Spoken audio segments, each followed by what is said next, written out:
buenas noches, nosotras somos Dos con Todo. Saludo a mi compañera Montserrat Antúnez. Y yo a mi compañera Dulce Olvera. Ya estamos listas, Dul. Listísimas. El día de hoy, el gobierno de Claudia Sheinbaum ha presentado la Estrategia Nacional de Seguridad junto con el secretario de Seguridad, Omar García Harfuch, quien por cierto se trasladó por la tarde hacia Sinaloa. Mañana se cumple un mes del denominado Culiacanazo. Bien, pues platicamos justamente con analistas sobre seguridad, tanto a nivel nacional como allá en Sinaloa, para entender cómo esta estrategia que les funcionó en la Ciudad de México para bajar los delitos de alto impacto en la capital mexicana puede ampliarse a nivel nacional, Mon.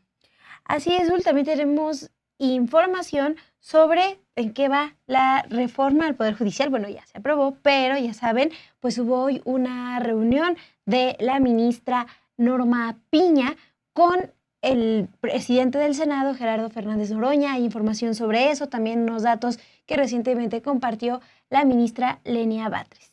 Pues de eso y más, ya lo sabe. Bienvenidos y comenzamos.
Bueno, pues bienvenidos, gracias por estar esta noche. De 8 de octubre, son las 8:35 tiempo del centro de México en estos momentos, allá en el Senado.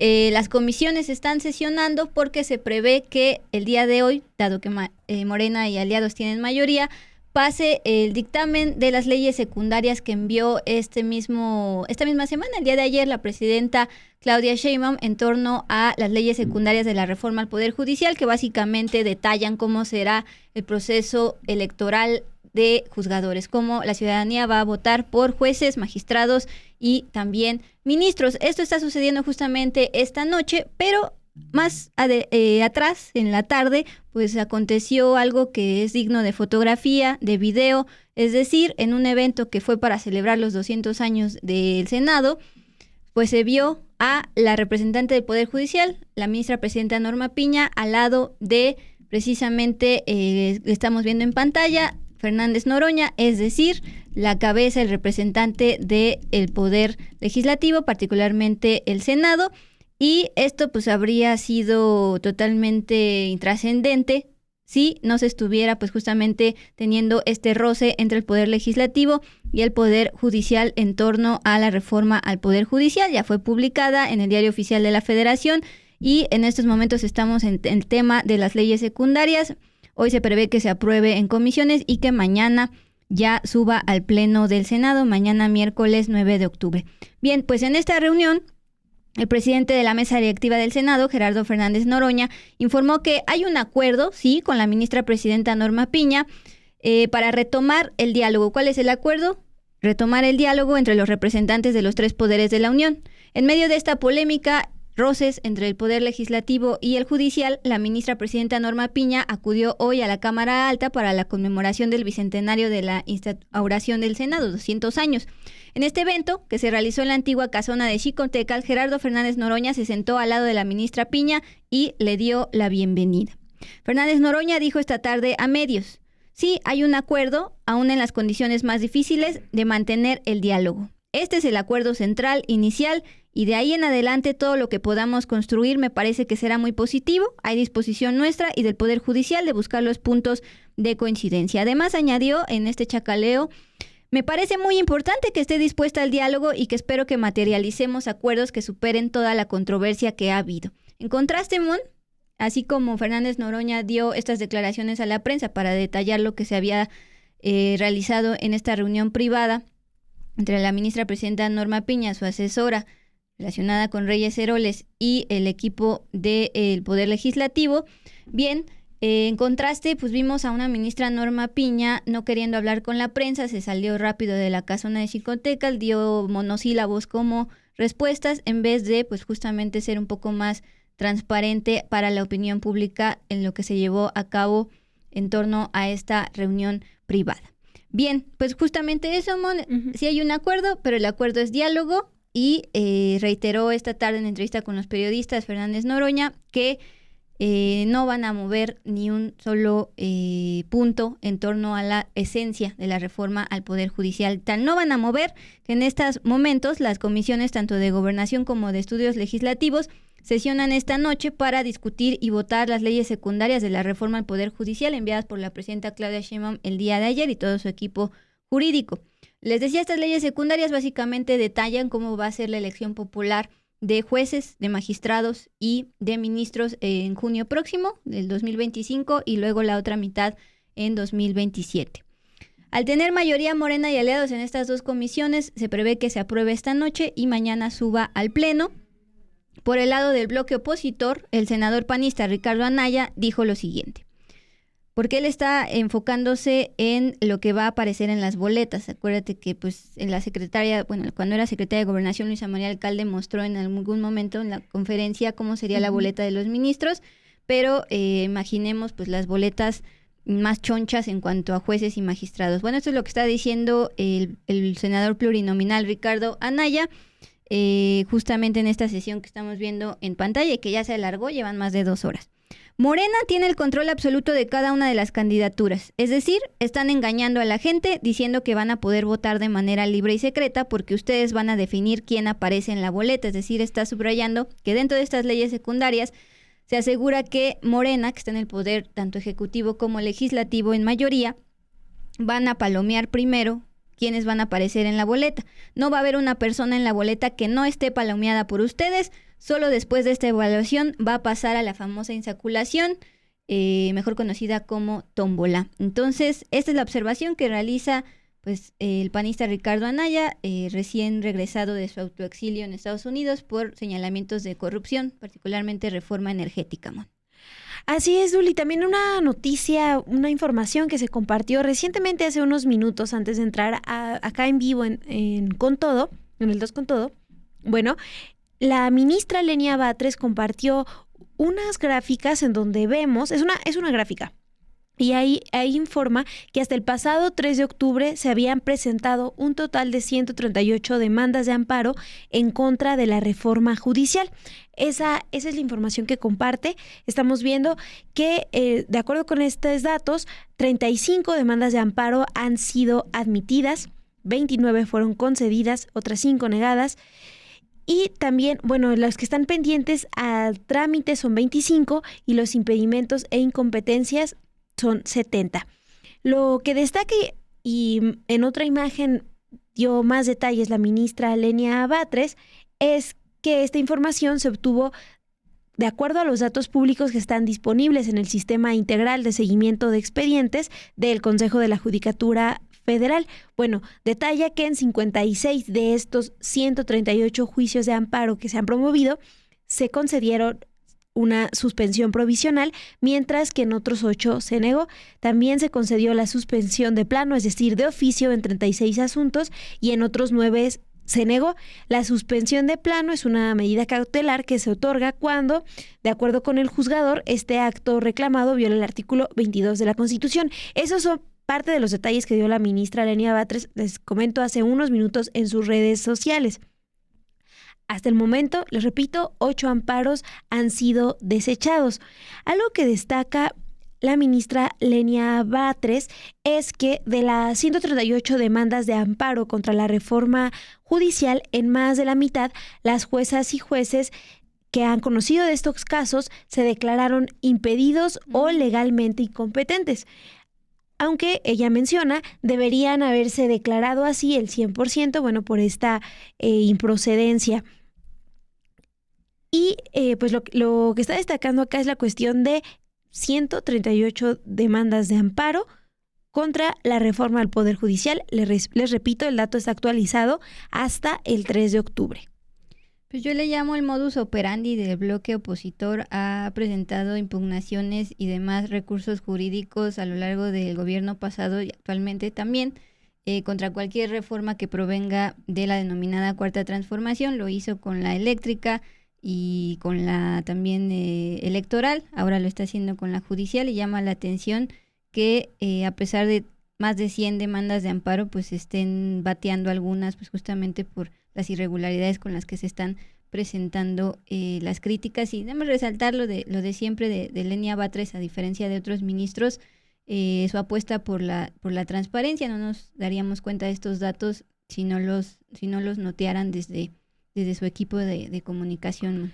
Sí, Duli, destacar esto que ella comenta, que de estas 138 demandas de amparo, lo que escribe en sus redes sociales es que un poco más de la mitad las juezas y jueces se han declarado impedidos o incompetentes. Esa es la información más reciente que tenemos hasta el momento sobre las demandas de amparo presentadas en contra de la reforma al Poder Judicial. Y pues sigo, Dul, con la información. Temas de la Corte también, adelante. Así es, sí, información acá en Al Hilo, mientras ustedes nos dejan sus likes, sus comentarios, que los estamos aquí a la par, mientras les informamos, leyendo. Aquí estamos a Luz María, que nos manda saludos, a Rodolfo, a Hugo, a Silvia. Bueno, vamos ahora con la información que ya adelantaba Dulce, también tiene que ver con información de la Suprema Corte de Justicia. Bueno, tiene que ver con Ricardo Salinas Pliego, este empresario, dueño del grupo comercial Grupo Salinas. Él debe pagar, escuchen la cifra, más de 35,000 millones de pesos de impuestos, casi la mitad de lo que le debe al Fisco de México, porque los ministros Yasmín Esquivel Moza y Alberto Pérez Dayán están proponiendo que la Suprema Corte de Justicia de la Nación le niegue los amparos a este empresario, quien ha tratado de aplazar y cambiar el sentido del fallo en la petición de que se excusen del caso a la ministra Lenia Batres Guadarrama por sus vínculos con el expresidente Andrés Manuel López Obrador. Bueno, la defensa jurídica del empresario Salinas Pliego ya tiene conocimiento de que los dos proyectos proponen negarle el amparo. Esto significa que ya no tiene otra opción más que pagar los más de 35,000 millones de pesos de impuestos, y por eso quiere, pues les decía, que Lenia Batres, la ministra Lenia Batres, no participe, pero también está pidiendo que no participe la ministra Esquivel Moza. El argumento para que no participen estas dos ministras es la afinidad con el gobierno federal y con el expresidente López Obrador. Esta es información que obtuvo Sin Embargo y se publica hoy nuestro compañero, nuestro jefe también de información, Álvaro Delgado. Vamos a ver el siguiente video que preparamos desde la unidad de multimedia. Bueno, que prepararon desde la unidad de multimedia, porque yo no lo hice, ¿verdad? Pero es información del reportero Álvaro Delgado. Ricardo Salinas Pliego, presidente del emporio mediático, financiero y comercial Grupo Salinas, debe pagar más de 35,000 millones de pesos de impuestos, casi la mitad de lo que debe al Fisco de México, porque los ministros Yasmín Esquivel Moza y Alberto Pérez Dayán proponen que la Suprema Corte de Justicia de la Nación le niegue los amparos al magnate, quien ha tratado de aplazar y cambiar el sentido del fallo con la petición de que se excusen del caso la primera y Lenia Batres Guadarrama por sus vínculos con el expresidente Andrés Manuel López Obrador. La discusión y votación de los proyectos de Esquivel Moza y Pérez Dayán, que coinciden en negar el amparo a dos expedientes del Grupo Electra, propiedad del Grupo Salinas, está agendado para la sesión de la segunda sala de la Suprema Corte de Justicia de la Nación este miércoles 9 de octubre, aunque por las tácticas dilatorias de los abogados de Salinas Pliego podría aplazarse otra vez. En la lista de asuntos agendados para la segunda sala de este miércoles 9 están agendados al menos los que corresponden a Pérez Dayán y a Batres Guadarrama, esta última sobre el amparo directo en revisión 3842/2024 y el recurso de reclamación 419/2024, interpuestos por Salinas Pliego sobre deudas fiscales de apenas 67 millones de pesos. La defensa jurídica de Salinas Pliego ya tiene conocimiento de que los dos proyectos proponen negarle el amparo, lo que significa que ya no tiene otra opción que pagar los más de 35 mil millones de pesos de impuestos, y por eso quiere que Esquivel Moza y Batres Guadarrama no participen en la votación porque tienen, argumenta, afinidad con el gobierno federal y con el expresidente López Obrador, según la información que obtuvo. Sin embargo, Salinas Pliego ha litigado desde 2008 varios créditos fiscales, es decir, deudas de impuestos, y el Tribunal Federal de Justicia Administrativa le ha dado la razón al SAT de la Secretaría de Hacienda, por lo que solo le queda como último recurso el amparo de la Corte.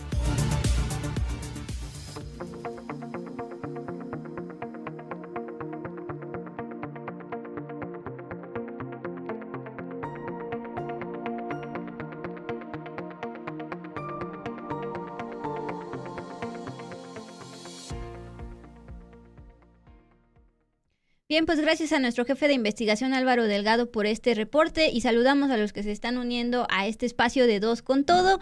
Y justamente antes de arrancar con el análisis sobre la estrategia de seguridad, recuerden, hoy es martes de Versus y este es el adelanto en Estudio B.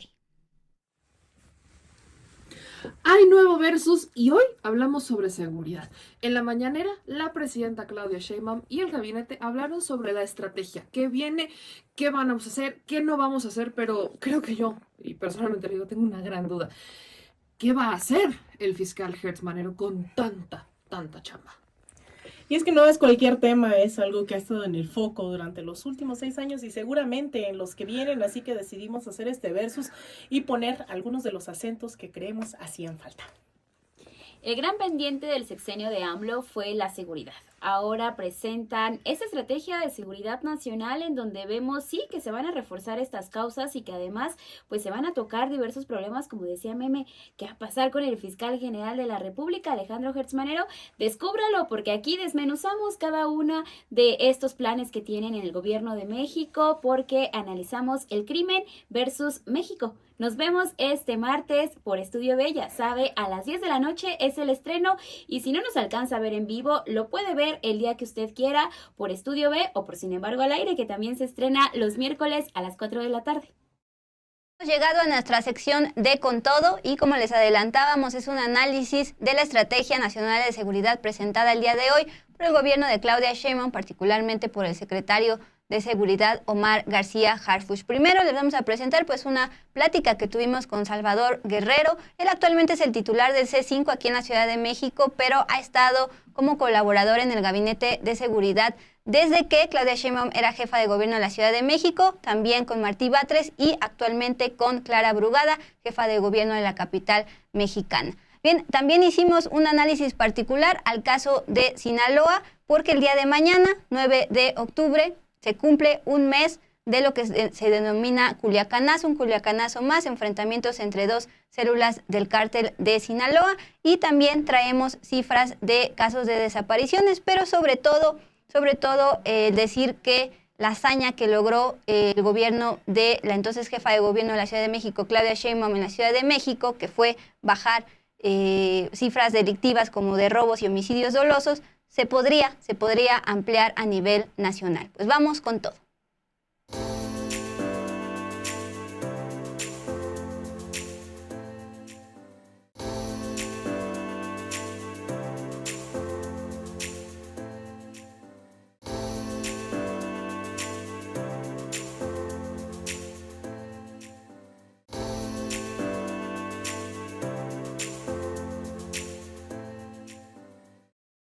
Dale, Mon. Bueno, sí, vamos con todo, Dul, a la información de que parte del anuncio que hace desde la mañana la presidenta Claudia Sheinbaum. Bueno, este martes en su conferencia matutina dio detalles sobre la Estrategia Nacional de Seguridad que seguirá su gobierno y la cual dividió en 4 ejes. 1, atención a las causas. 2, la consolidación de la Guardia Nacional. 3, el fortalecimiento de inteligencia e investigación. Y el 4, la coordinación absoluta en el Gabinete de Seguridad y con las entidades federativas. El secretario de Seguridad Ciudadana, Omar García Harfuch, detalló que la atención a las causas, que es el punto número 1, el eje número 1 de la Estrategia Nacional, consiste en continuar con la estrategia que inició en el gobierno del presidente Andrés Manuel López Obrador de atender de manera prioritaria a las familias más vulnerables. Por ejemplo, enfocándose en generar oportunidades para las y los jóvenes, garantizando el derecho a la educación, la vivienda, un trabajo digno. Y bueno, el objetivo es alejarlos de cometer delitos y que sean reclutados por grupos delictivos. Para el segundo punto, que es el de la consolidación de la Guardia Nacional, el secretario de Seguridad, García Harfuch, informó que el objetivo es fortalecer las capacidades operativas de la Guardia Nacional, que hasta hace poco pues ya es parte de la Secretaría de la Defensa Nacional, la Sedena. El tercer eje es el de fortalecimiento de inteligencia e investigación. Para ello, anunciaron el uso de inteligencia y recursos tecnológicos más avanzados. ¿Para qué usarán estos recursos? Bueno, para analizar datos, identificar patrones y comprender las dinámicas en las zonas con mayor incidencia delictiva. También crearán la Subsecretaría de Inteligencia e Investigación Policial dentro de la Secretaría de Seguridad. Se va a enfocar en la investigación y van a contar con herramientas tecnológicas para identificar a grupos pues, que cometen delitos. Eso es lo que informó esta mañana el secretario García Harfuch. Otro dato también importante a tener en cuenta es que esta Subsecretaría de Inteligencia e Investigación Policial contará con el trabajo de analistas, investigadores de campo, especialistas técnicos que se van a encargar de traducir los datos de inteligencia recabados en campo por distintas instituciones. El objetivo, según señaló el secretario García Harfuch, es garantizar la solidez de las carpetas de investigación. Otra cosa que me llamó la atención, que destacó, es que habrá absoluta coordinación con la Fiscalía General de la República. Ustedes saben también una cuestión que ha sido criticada hacia la Fiscalía General de la República es que las carpetas de investigación pues a veces no se sostienen y lo que pasa es que también llegan ante un juez y el juez ya pues las rechaza porque no hay datos de prueba suficientes y pues ya las acusaciones no terminan en sentencias. Entonces lo que se está proponiendo es esto, fortalecer las carpetas de investigación. Y les repito, absoluta coordinación con la Fiscalía General de la República. Ahora, el cuarto eje de esta estrategia nacional es la coordinación absoluta en el Gabinete de Seguridad y con las entidades federativas. Lo que destacó esta mañana el secretario García Harfuch es que esta coordinación con las autoridades estatales pues siempre la tendrán cuando en los casos que sea necesario, Dulce. Sí, justo me llama la atención que menciones lo de la Fiscalía General de la República porque el propio secretario de Seguridad sí mencionó durante esta presentación el nombre, Alejandro Gertz, quien la semana pasada fue mencionado también por la doctora y presidenta Claudia Sheinbaum. Se había dicho en un inicio que el fiscal Alejandro Gertz iba a participar en estas reuniones que tienen muy temprano a las 6 de la mañana como gabinete de seguridad y al final resultó que mandó nada más a un representante. Pero bueno, les decíamos, Mo, que platicamos con Salvador Guerrero Chiprés. Él actualmente es titular del C5 aquí en el gobierno de la Ciudad de México, las famosas cámaras de seguridad, pero él ha sido integrante del gabinete de seguridad cuando Claudia Sheinbaum era jefa de gobierno de la capital mexicana, después Martí Batres y actualmente Clara Brugada. Él dijo que si existe voluntad política, los elementos de esta estrategia de seguridad basada en lo que se realizó con éxito en la Ciudad de México son perfectamente proyectables a nivel nacional, claro, con variaciones que atiendan las necesidades regionales, orográficas y la estructuración de la policía, tanto estatal como municipal. Así nos los dijo. Es el tema de ampliar las capacidades de investigación y, por supuesto, también de inteligencia de los cuerpos policiales. Eso ocurrió en la Ciudad de México cuando se otorgó facultades a la policía de realizar algunas labores de investigación. Ese es un segundo elemento muy importante. Uno tercero es la cooperación y la colaboración entre los integrantes del Gabinete de Seguridad, así como la colaboración con los diferentes niveles de gobierno. Eso quiere decir que pueden estar sentados a la mesa de una manera proactiva el presidente del Tribunal Superior de Justicia, el fiscal general de Justicia, así como la Secretaría de la Defensa, la Marina, la Guardia Nacional, todo el gabinete de seguridad y eventualmente una representación ciudadana, como en su caso fue el Consejo Ciudadano durante 6 años, que fue invitado a la estrategia de seguridad en un sentido abstracto y en concreto a la participación en el pleno de ese gabinete de seguridad que tenía lugar todos los días. Así que estos 4 elementos son perfectamente proyectables a nivel nacional, con variaciones obviamente que atiendan las necesidades regionales, orográficas, de estructuración de la policía municipal y estatal y la colaboración de los diferentes niveles de gobierno según sean los problemas de cada entidad y de región. Y sí subrayo esto, la diferencia entre una entidad y una región, porque una región con problemas de seguridad puede estar más conectada entre sí en términos de las condiciones que permiten esa condición compleja de delincuencia que una entidad por sí misma. Así que a veces es más importante un enfoque regional o diríamos, por ejemplo, en la Ciudad de México metropolitano. Así que estos elementos creo yo que son rescatables y concretamente pues generaron un resultado que es único a nivel internacional. Es necesario fortalecer las capacidades institucionales de las policías municipales.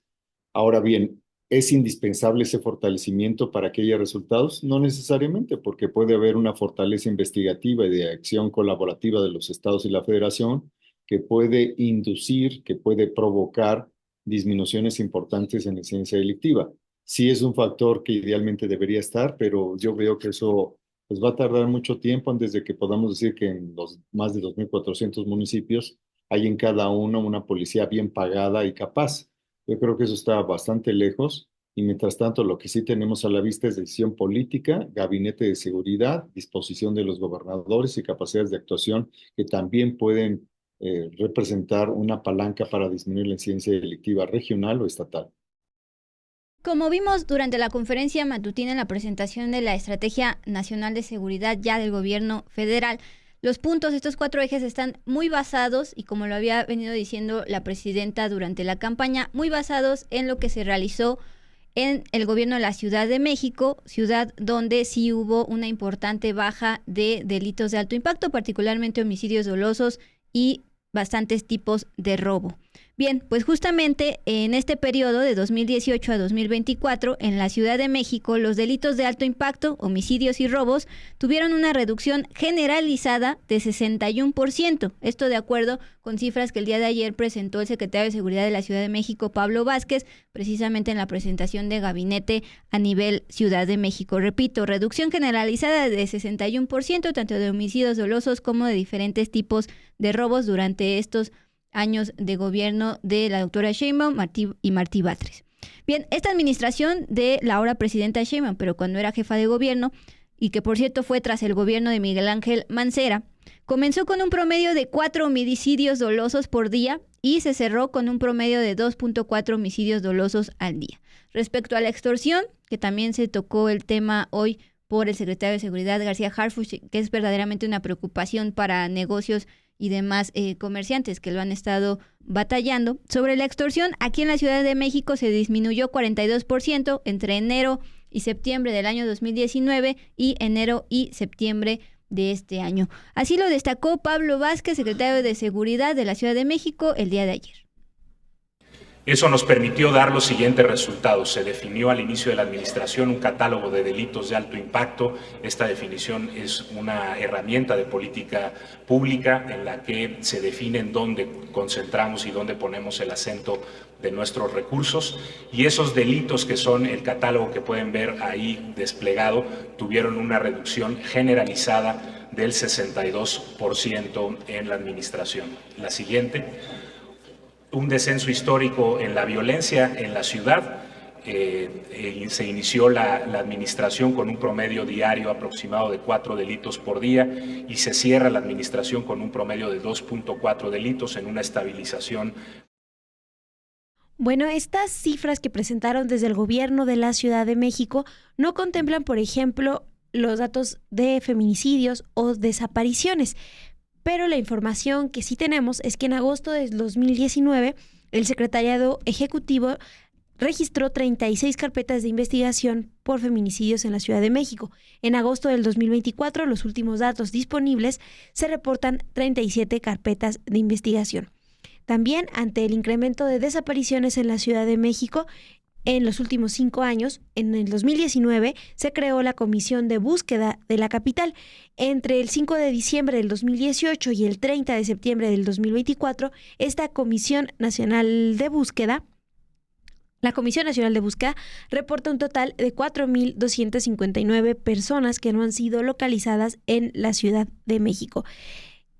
De enero a septiembre del 2024 se registran 1.189 casos de personas desaparecidas en la capital del país. 201 casos son registrados en la alcaldía Iztapalapa, que concentra pues la mayor cantidad de casos en lo que va del año. Aún así, la percepción de inseguridad entre los capitalinos ha disminuido. Esto destacó el titular del C5, Salvador Guerrero, acá en entrevista para Dos con Todo. Nos comentó que la Ciudad de México es la única capital de un estado nacional en donde se registró durante casi 6 años consecutivos una tendencia a la baja en la incidencia delictiva de alto impacto y también, al mismo tiempo, una mejora en la percepción de la seguridad. Vamos a escuchar cómo lo comentó Salvador Guerrero, titular del C5. Porque la Ciudad de México es la única capital de un estado nacional que registró durante casi 6 años consecutivos una tendencia a la baja en la incidencia delictiva de alto impacto y también registró al mismo tiempo, lo cual es bastante sorprendente, una mejora en la percepción de seguridad. Si ustedes comparan los próximos datos del INEGI, estoy seguro que por ahí va a ser más o menos, van a observar esta correlación. El primer trimestre del 2018, que fue el peor en materia de percepción de seguridad, se compara con el último dato que vamos a tener pronto y permite una mejoría de 41 puntos porcentuales en la percepción positiva de seguridad. Así que esta alineación, tanto de disminución de incidencia delictiva como disminución en la percepción de inseguridad, yo creo que en buena parte, al menos en algunas entidades y algunas regiones, sí es proyectable y sí es posible que si existe determinación política, eso ocurra. Yo he estado en el gabinete de seguridad tanto de Claudia Sheinbaum como en el de Martí Bates Guadarrama y el día de hoy tuvimos la primera sesión como jefa de gobierno ya en este momento Clara Brugada y lo que puedo decir es que la integración del gabinete es muy sólida.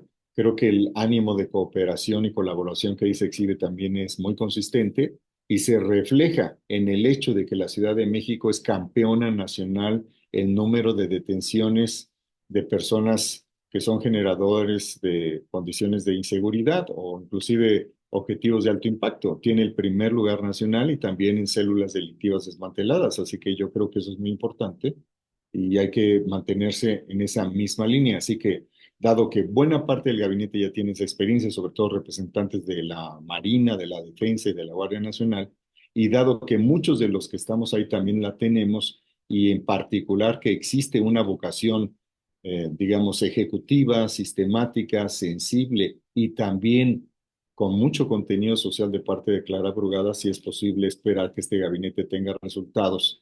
Ahora, es muy distinto pesar 150 kilos y pasar a 100 kilos de peso, es decir, de la obesidad mórbida, ese peso, y después de 100 a 80, pues ya es más difícil, y de 80 a 74 es más difícil, ¿no? Así que digamos que la primera reducción de inseguridad ya ocurrió, la segunda va a ser más compleja, es decir, no va a haber resultados tanto porcentaje en la medida que ya se redujo considerablemente.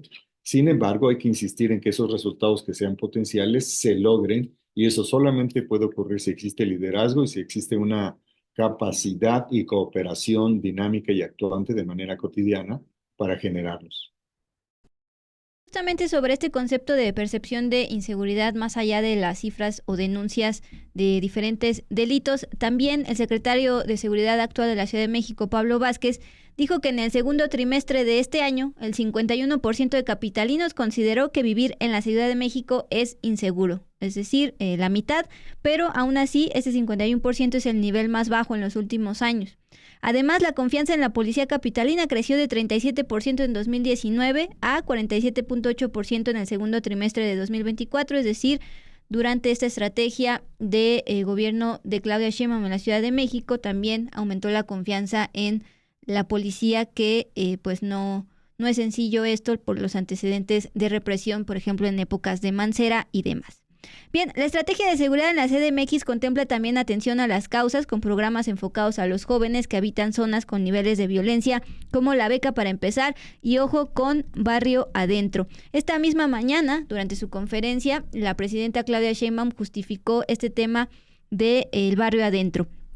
¿Qué vamos a hacer adicional?, preguntó, a lo que estaba haciendo el presidente Andrés Manuel López Obrador, y contestó: en la Ciudad de México hicimos un programa que se llamó Barrio Adentro. ¿En qué consistía? Todas las secretarías del gobierno de la ciudad se sumaron para ir a tocar casa por casa en los polígonos de mayor índice delictivo, es decir, seleccionaron qué casas. ¿Qué objetivo tenía? Atender de manera integral a las familias. Si los niños y las niñas no iban a la escuela por alguna razón, resolvían ese problema. Si el joven o la joven no estaba yendo a la preparatoria, lo llevaban a la prepa con una beca. Si no tenía universidad o no tenía trabajo, le encontraban trabajo a partir de estar tocando casa por casa en zonas determinadas y detectadas con alto índice delictivo. Es decir, concluye la presidenta, una estrategia integral focalizada que nos permita atender de manera integral a las familias y evitar que los jóvenes se incorporen a un grupo delictivo. Es decir, termina de confirmar que su estrategia nacional de seguridad está basada en el éxito que se tuvo en la Ciudad de México por estas reducciones que hemos estado exponiendo. Ya por último, Mon, para pasarnos a nivel estatal, particularmente el caso de Guanajuato y de Sinaloa, pues no quisimos desaprovechar platicar con Salvador Guerrero, que en su momento estuvo en el gabinete de seguridad desde Claudia Sheinbaum, pero ahora es titular de C5. Hay muchísimas preguntas en torno a estas cámaras, cómo como ciudadano puedes acceder o no a esta información si eres víctima de un delito, así lo explico. Bueno, nosotros no esperamos, nosotros queremos ser parte de una comunidad desde la ciudadanía, desde las instituciones que genera cambios.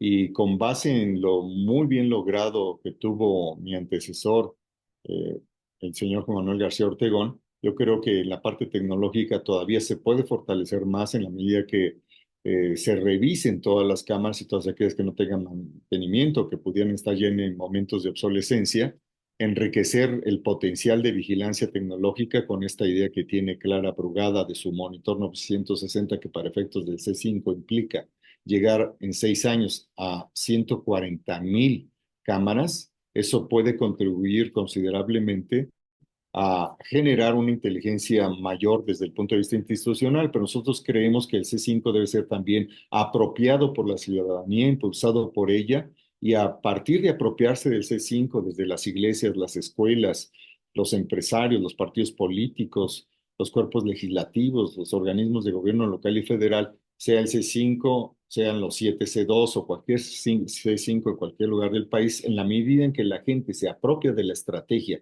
también contribuyendo a la denuncia, sea en los micrófonos, en las líneas que tenemos nosotros, que aquí son el 911, el 089 y también el asterisco 765, de esa misma manera podría contribuirse a generar más condiciones para que siga mejorando tanto la percepción de seguridad como la incidencia delictiva, que va a la baja, como se puede mostrar en varios casos.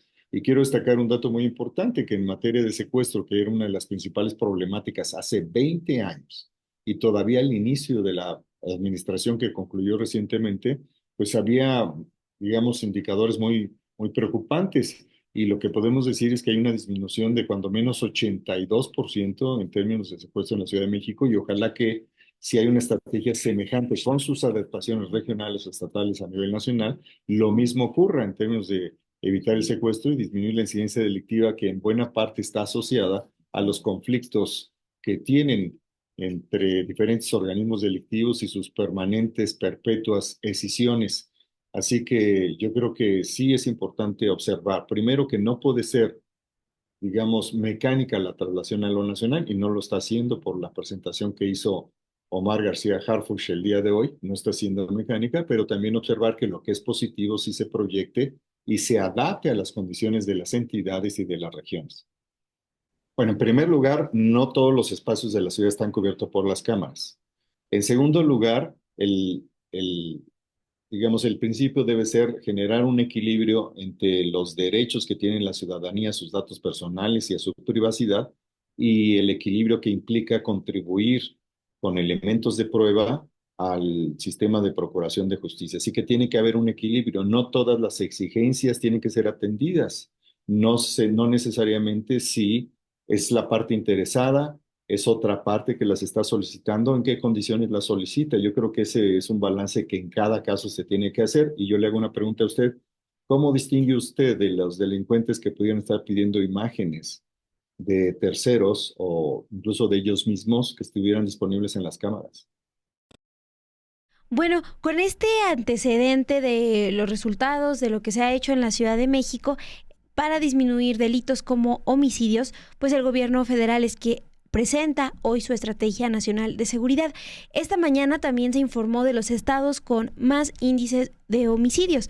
De acuerdo con datos de la Secretaría de Seguridad, de enero del 2018 a septiembre del 2024, el promedio nacional de homicidios es de 793 por cada 100,000 habitantes. Bueno, esa gráfica es la que estamos viendo. La que estamos viendo es sobre las víctimas de homicidio doloso por entidad federativa de agosto del 2024.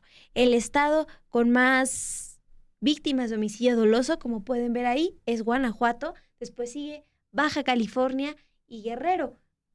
En cuarto lugar, el Estado de México. Esos son datos, pero de agosto del 2024. Lo que hoy presentan en la mañana son las entidades que también han rebasado por mucho el promedio nacional de homicidios. Les repito, es de 793 por cada 100,000 habitantes de enero del 2018 a septiembre del 2024. Los estados que rebasan por mucho este promedio nacional son Guanajuato, Baja California, el Estado de México, Chihuahua, Jalisco y Guerrero. La violencia en Guanajuato resalta por lo que les comentábamos, los casos que se registran nada más por ejemplo, en agosto de este año, agosto del 2024. Bueno, la violencia en esta entidad también preocupa porque desde hace años los colectivos familiares y quienes viven ahí han denunciado los niveles de violencia. Hay que recordar que desde el 2009 Guanajuato tuvo como fiscal a Carlos Amarripa Aguirre, quien fue nombrado en ese entonces por el gobernador del PAN, Juan Manuel Oliva, y cuya gestión fue defendida en más de una ocasión me trabé, por el gobernador panista Diego Sinue Rodríguez. Les informamos al inicio de esta semana que Carlos Amarripa Aguirre ya no es el fiscal allá en Guanajuato, pero bueno, desde el 2009 ya había estas denuncias por el incremento de violencia en esta entidad. Recordemos también que en esa entidad también en abril conmocionó el asesinato de Gisela Gaitán, la candidata a alcaldesa en Celaya, candidata de Morena, que fue asesinada durante su primer día de campaña. Pero no solo está el tema de homicidios, también esta mañana la presidenta Claudia Sheinbaum mencionó que Guanajuato es el estado con mayor número de adicciones, Dul. A ello, bueno, se suma la crisis de desapariciones, no nada más en esa entidad, sino en otras entidades, que es un reto también que tiene esta nueva administración federal. Nada más para que tengan la información más actualizada, hasta este 8 de octubre, el Registro Nacional de Personas Desaparecidas y No Localizadas contabiliza 116,056 personas desaparecidas. Desde mayo del 2022, con el gobierno del presidente López Obrador, México superó los 100,000 desaparecidas en este registro oficial. Y los estados que encabezan esta lista con más desapariciones son Jalisco, Tamaulipas, el Estado de México, Veracruz, Sinaloa. También está Nuevo León, Sonora, Guerrero y Chihuahua. Esta es la gráfica que estamos viendo. Como les comento, está actualizada hasta la tarde de este 8 de octubre.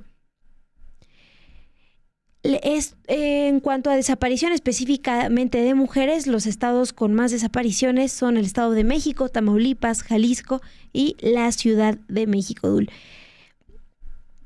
Lo que también llama la atención es que esta mañana el secretario de Seguridad, Omar García Harfuch, informó que las entidades con mayor incidencia delictiva pues vuelven a ser Guanajuato, Baja California, Chihuahua, Guerrero, Jalisco y Sinaloa. ¿Qué es lo que estamos viendo? Pues esta coincidencia en homicidios. También encabezan estos estados pues la lista de las entidades con más desapariciones, Dulce.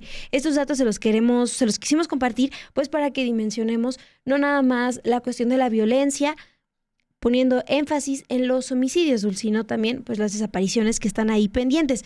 Y precisamente en Sinaloa es uno de estos estados que encabezan la lista de mayor incidencia delictiva, pues en las últimas semanas se han registrado una serie de ataques que preocupan a la población, Dulce. Sí, justamente más allá de el éxito que se ha visto en el combate a los homicidios dolosos y a diferentes tipos de robos en la Ciudad de México con esta estrategia que ahora se apuesta a nivel nacional, está la crisis de desaparecidos y también temas de extorsiones, y claro ejemplo es Guanajuato, como le estabas dando con cifras, y también el otro ejemplo de, si bien no homicidios, pero sí percepción de inseguridad, es Sinaloa. Mañana es miércoles y mañana es 9 de octubre, es decir, se va a cumplir un mes de estos enfrentamientos que se han registrado desde el 9 de septiembre entre el grupo de los Chapitos y el grupo de los Mayos en torno a el poder del cártel de Sinaloa, luego de la detención el 25 de julio de El Mayo Zambada. Esto ha causado una especie de autoconfinamiento. Allá en Sinaloa lo están llamando narcopandemia, porque otra vez están adentro de sus casas con miedo, por parte de sinaloenses, pero no solo en Culiacán, también en las localidades aledañas. En el caso de Sinaloa, la Comisión Nacional de Búsqueda está reportando desde el 9 de septiembre de este año que comenzó estos enfrentamientos, otro culiacanazo, al 8 de octubre de 2024. Hoy, 167 personas desaparecidas en medio de estos enfrentamientos. Esta tarde, como hemos visto también ya en fotografías compartidas tanto por el secretario de Seguridad como por el propio gobernador de Sinaloa, Rubén Rocha, ya se reunieron, como lo había prometido desde la mañana el secretario Omar García Harfuch. Tuvieron una reunión, tanto la Secretaría de Seguridad, pero también las Fuerzas Armadas con el gobernador de Sinaloa, y básicamente acordaron que van a enviar más elementos del Ejército, más elementos de la Guardia Nacional que están en su proceso de traspaso a las Fuerzas Armadas. Esa es la solución y el acuerdo al que llegaron esta tarde en Sinaloa con el gobernador Rubén Rocha. Más elementos del Ejército y más elementos de la Guardia Nacional en el marco de este culiacanazo. Bien, justamente para dimensionar lo que está sucediendo a lo largo de este mes, platicamos con el sociólogo Ronaldo González. Él es autor del libro Culiacán, Culiacanes y Culiacanazos. Él recordó que en esta ciudad de Sinaloa se han registrado enfrentamientos de crimen organizado, primero en octubre de 2019, cuando detuvieron a El Ratón, a Ovidio Guzmán, luego en enero de 2023 con su recaptura, y actualmente desde el 9 de septiembre, luego de la detención del Mayo Zambada. Sin embargo, el sociólogo cuestiona que la Estrategia Nacional de Seguridad se centraliza en el hecho de estas tardías reacciones de las Fuerzas Armadas. Justamente estamos viendo que desde los primeros días del culiacanazo sí se enviaron a elementos federales, pero él observa que es demasiado centralizada esta estrategia. Y sobre todo está recomendando, porque tú planteabas que dentro de esta estrategia la Secretaría de Seguridad se va a abrir a opiniones pues de intelectuales, de analistas. Bueno, él está proponiendo el fortalecimiento de las policías, tanto estatales como municipales, que hemos visto, no es novedad, que tienen colusión con el crimen organizado. Así lo dijo en plática con Dos con Todo. El operativo mismo que se llevó a cabo fue un operativo absolutamente mal planeado, que desconocía cuál era la situación del lugar donde pretendían llevar a cabo la aprehensión en 2019. Bueno, eso provocó tantos problemas, ¿no? Porque es un centro, es un espacio estratégico de la ciudad, pero eso es apenas, digamos, lo casi diríamos anecdótico.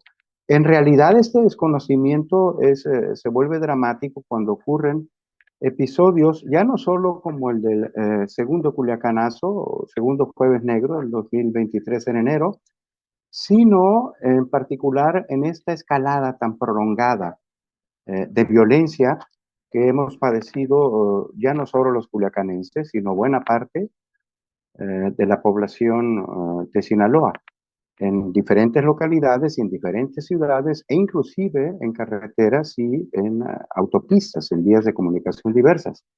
Se vuelve evidente efectivamente porque lo que tenemos es una política absolutamente plana debido a la centralización,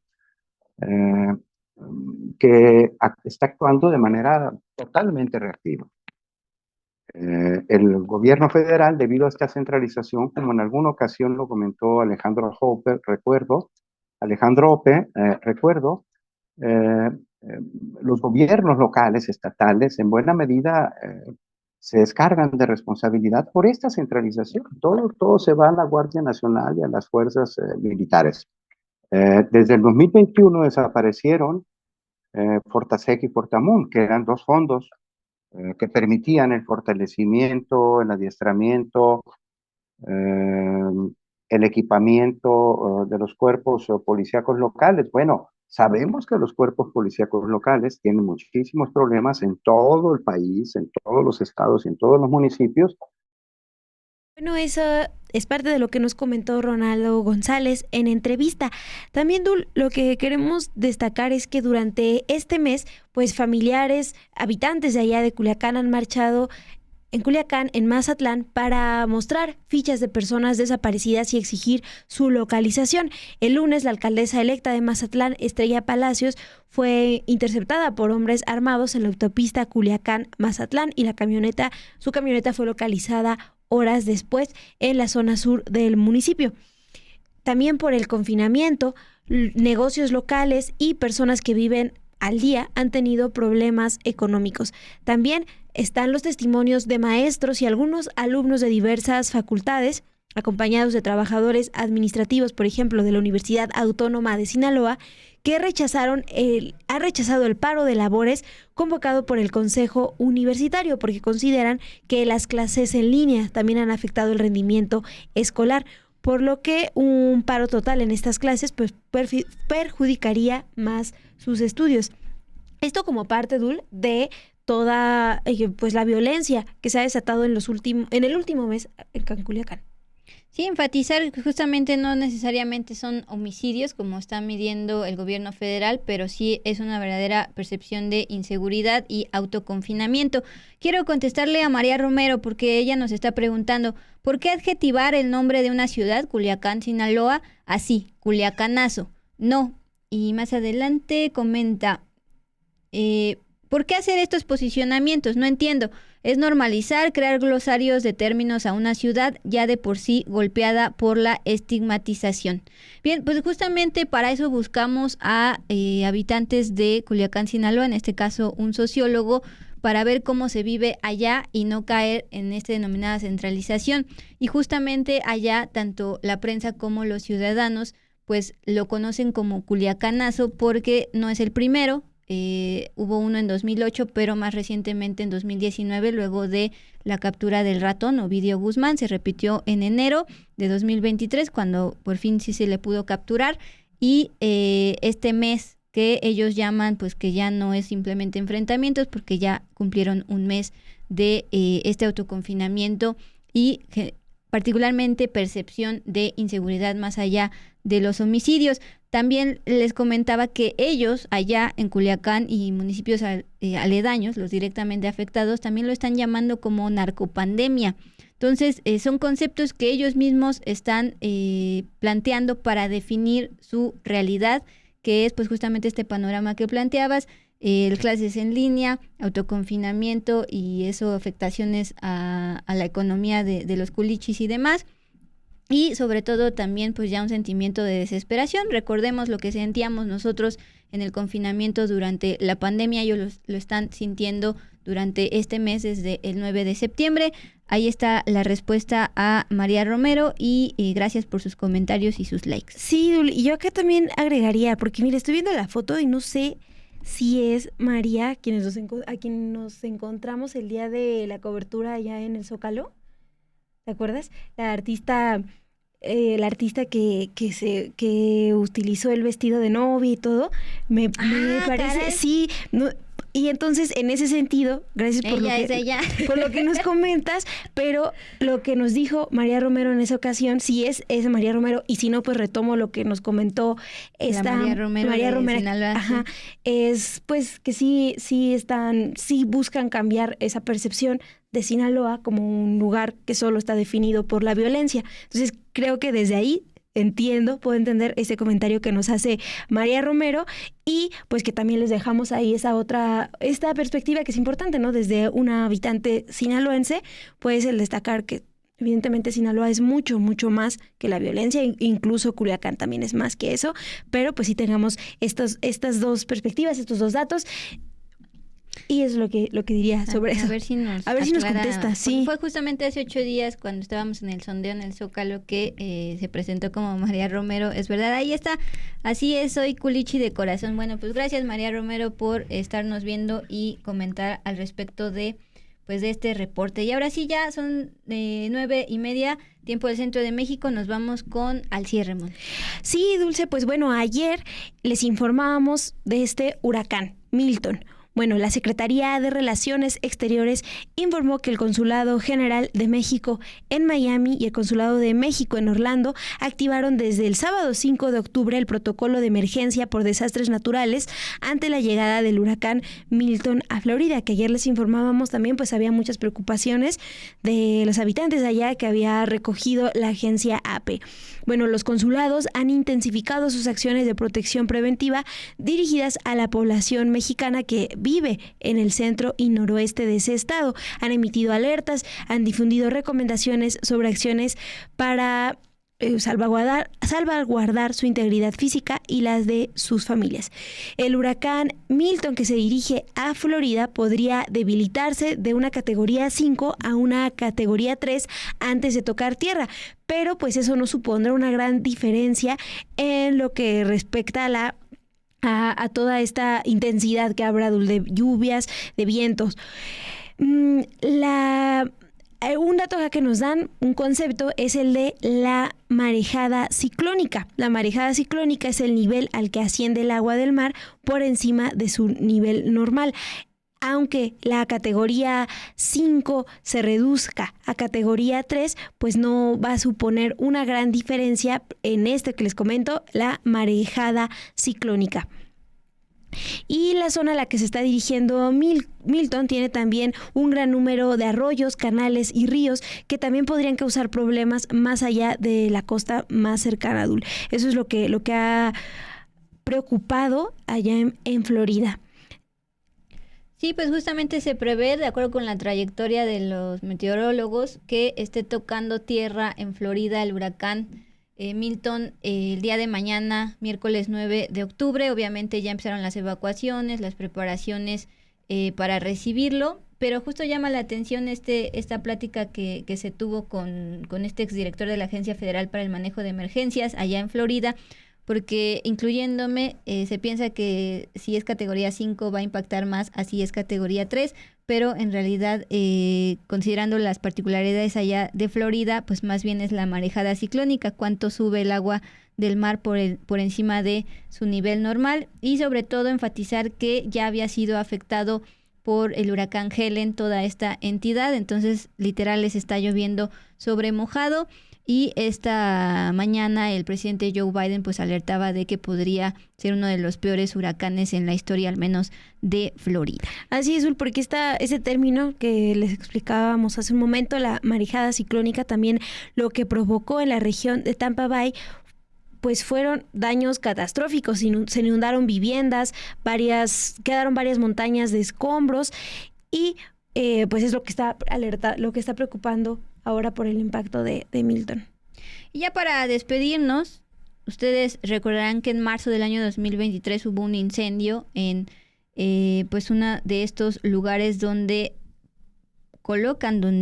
albergan, algunas voces dicen que no se debe decir albergue, pero bueno, donde están migrantes detenidos por el Instituto Nacional de Migración. Este incendio fue pues a partir de que los mismos migrantes empezaron a incendiar un colchón como protesta y hubo negligencia por parte de trabajadores del Instituto Nacional de Migración. A partir de ahí, pues muchas voces pidieron la renuncia del director. Finalmente hoy llega, pues no la renuncia, más bien lo están corriendo. La presidenta Claudia Sheinbaum informó que el actual gobernador de Puebla, Sergio Salomón, va a sustituir a Francisco Garduño como director del Instituto Nacional de Migración, esto después del incendio en la estación migratoria de Ciudad Juárez en marzo de 2023, lo que causó la muerte de 40 personas. Francisco Garduño, cuando todavía era funcionario público, cuando todavía dirigía el Instituto Nacional de Migración, fue vinculado a proceso por el delito de ejercicio indebido del servicio público. Él alega que él no estaba, que estaba muy lejos, pero pues es justamente el representante de todos los trabajadores de este instituto, incluyendo los que cometieron negligencia para que este incendio culminara en muertes. Aunque no quedó en prisión preventiva, debe ir cada 15 días a firmar a un juzgado, pero pues ya no va a ser el director del Instituto Nacional de Migración, lo será ahora Sergio Salomón. Sí, así es, Dulce, hay que recordar, ya lo comentabas, pero esta exigencia de las personas que están buscando justicia por las muertes, por las lesiones después de ese incendio, destacaban que sí había mucha molestia porque no se detuvo al titular del Instituto Nacional de Migración, Francisco Garduño. Digo, entendemos que detener a una persona no es sinónimo de justicia, pero sí había ahí un señalamiento de cómo puede seguir, por ejemplo, al frente del cargo, más que la detención, ¿no? Cómo puede seguir al frente del cargo, y es hasta ahora el anuncio de que ya no va a ser el secretario de el Instituto Nacional de Migración. Y lo que estoy viendo acá, Dul, es que nos están mandando varios comentarios. Pues más bien spam, ¿no? Sí, me llamó la atención porque eran muchísimos, pero ya vi. Bueno, pero más arriba sí están los comentarios. Un poquito más arriba, si tú checas, si te subes. Sí, los cuales agradecemos. Exacto, eso es lo que quería agradecer, pero me llegaron todos estos de spam. Lo que estaba viendo, y quería agradecerles a quienes se quedaron desde la transmisión que inició con los periodistas, después puntos y comas con Pedro Mellado, que nos esperaron acá a Dos con Todo, que nos están comentando, dejando sus likes y que nos dan también tips pues para seguir acá revisando de lo que pasa en Guanajuato, en Culiacán, a María Romero que nos dijo que ve el programa, y también que nos saludan, por ejemplo, desde Guanajuato, desde Sinaloa, y otro mensaje, se pierden de sí, ya me acordé, alguien al inicio del programa nos dijo que nos estaba viendo desde Puebla, entonces ahí a él también le mandamos saludos. Pues saludos y agradecimientos. Acuérdense que mañana miércoles puede subir al pleno este tema de las leyes secundarias en torno a la reforma al Poder Judicial, porque ya esta noche se aprobó a nivel general en comisiones y todo apunta a que será igual mañana en el pleno, dado que Morena y aliados tienen mayoría. Pues Mon, muchas gracias por tu compañía el día de hoy, gracias por su compañía ustedes allá, desde donde quiera que nos vean, y por supuesto agradecemos a Ilse García en producción, a Ana Méndez en diseño y a Luis Mata en operaciones. Que tenga excelente noche. Nos vemos mañana, Dul.